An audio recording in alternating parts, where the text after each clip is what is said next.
సంక్రాంతి కోడిపందాల సమరానికి సర్వం సిద్ధమైంది. మనం ప్రస్తుతం కాకినాడ రూరల్ మండలంలో ఉన్నటువంటి ఒక పందెం బరి దగ్గర ఉన్నాయి. బరి దగ్గర చూడవచ్చు, చాలా పగడ్బందీగా ఏర్పాట్లు చేశారు. ఎందుకంటే వేల సంఖ్యలో జనం, పందెం రాయలు కావచ్చు, జనం కావచ్చు, ఇక్కడ పందాలు కాసేందుకు, వీక్షించేందుకు కూడా వస్తూ ఉంటారు.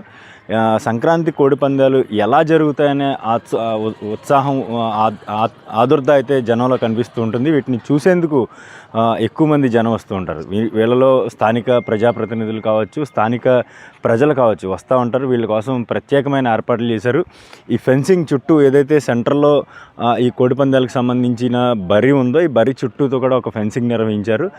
వీక్షించే వాళ్ళు ఎవరు కూడా లోనికి వెళ్లకుండా ఏర్పాట్లు అయితే ఇక్కడ చేశారు. ఎందుకంటే ఇక్కడ ఒక్కసారిగా జనం ఎక్కువైతే మాత్రం లోనికి వెళ్ళి కొంత డిస్టర్బెన్స్ జరుగుతుందనే నేపథ్యంలోనే ప్రతి సంవత్సరం ఈ పందాలు నిర్వహించే ప్రాంతాల్లో ఇటువంటి ఏర్పాట్లు అయితే చాలా పక్కగా చేస్తూ ఉంటారు. ఇక్కడ విఐపీల కోసం సీటింగ్ కూడా ఏర్పాటు చేశారు. ఎవరైనా స్థానిక ప్రజాప్రతినిధులు కావచ్చు, ఎమ్మెల్యేలు, అదేవిధంగా కొంతమంది మంత్రులు కూడా ఇక్కడికి వచ్చి పందాలను వీక్షిస్తూ ఉంటారు. అయితే ఇది వాస్తవానికి మాట్లాడుకుంటే చాలా చిన్న బరి ఇది. ఈ బరిలో సుమారుగా ఒక 15,000 నుంచి 25,000 మధ్యలో పందాలు జరుగుతూ ఉంటాయి.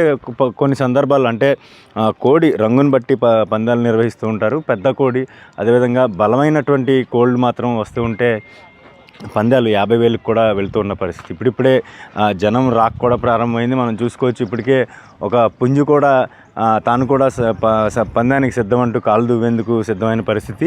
కాసేపట్లో ఇక్కడ కోడిపందాల సంక్రాంతి కోడిపందాల బెట్టింగ్ రూపంలో లక్షలు చేతులు మారేందుకు కూడా పూర్తిగా ఇక్కడ సన్నాహాలు చేస్తున్న పరిస్థితి కనిపిస్తోంది. మొత్తంగా చూసుకుంటే ప్రత్యేకమైన ఏర్పాట్లు చేశారు. ఇక్కడ చూసుకోవచ్చు, దూరంగా మనకు కనబడుతున్నటువంటి 2 టెంట్లలో కూడా పందాలకు వచ్చినటువంటి ఈ కోళ్లను అక్కడ పెడుతూ ఉంటారు. అక్కడ నుంచి మ్యాచింగ్ జరుగుతుంది. ముందు ఒక కోడికి ఫైటింగ్కి వాటికి ఒక మ్యాచింగ్ చేస్తారు. మ్యాచింగ్ చేసిన తర్వాత వాటి పందానికి ఎంత వాళ్ళు బెట్టింగ్ ఎంత కాసుకుంటున్నారు, బెట్టింగ్ ఎంత పెట్టుకుంటున్నారు అనేది కూడా చూసుకున్న తర్వాత అక్కడి నుంచి లోపలికి రావడానికి కూడా ఇక్కడ చూడొచ్చు. మనం బాక్సింగ్ రింగ్లోకి ఇద్దరు బాక్సర్స్ వెళ్ళేటప్పుడు ఎట్లాంటి బ్యారికేడింగ్ వేస్తారో అట్లాంటి ఫెన్సింగ్ కూడా ఇక్కడ కట్టారు. ఇక్కడ చాలా విచిత్రమైన కొత్త తరహా ఏర్పాట్లు చేశారని చెప్పుకోవచ్చు. ఈ ఫెన్సింగ్లో నుంచి లోపలికి ఇటువైపు నుంచి ఇలా బరిలోనికి వచ్చేలాగా కూడా ఏర్పాట్లు చేశారు. కోళ్ళు రావడానికి ఇక్కడ నుంచి బెట్టింగ్ నిర్వహించుకున్న తర్వాత ఆ పందానికి సంబంధించినటువంటి అమౌంట్ ఎంతైతే నిర్ధారించుకుంటారో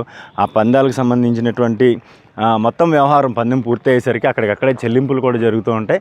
ఇటువంటి బరిలు అయితే పూర్తిగా మనం ఇటు ఉమ్మడి తూర్పుగోదావరి జిల్లా వ్యాప్తంగా కూడా వందల సంఖ్యలో బరులు ఏర్పాటు చేసిన పరిస్థితి అయితే స్థానికంగా మనం చూడవచ్చు. ఈరోజు భోగి రోజు మధ్యాహ్నం 12 గంటల తర్వాత ఈ పందాలు ప్రారంభమయ్యే అవకాశం ఉంది.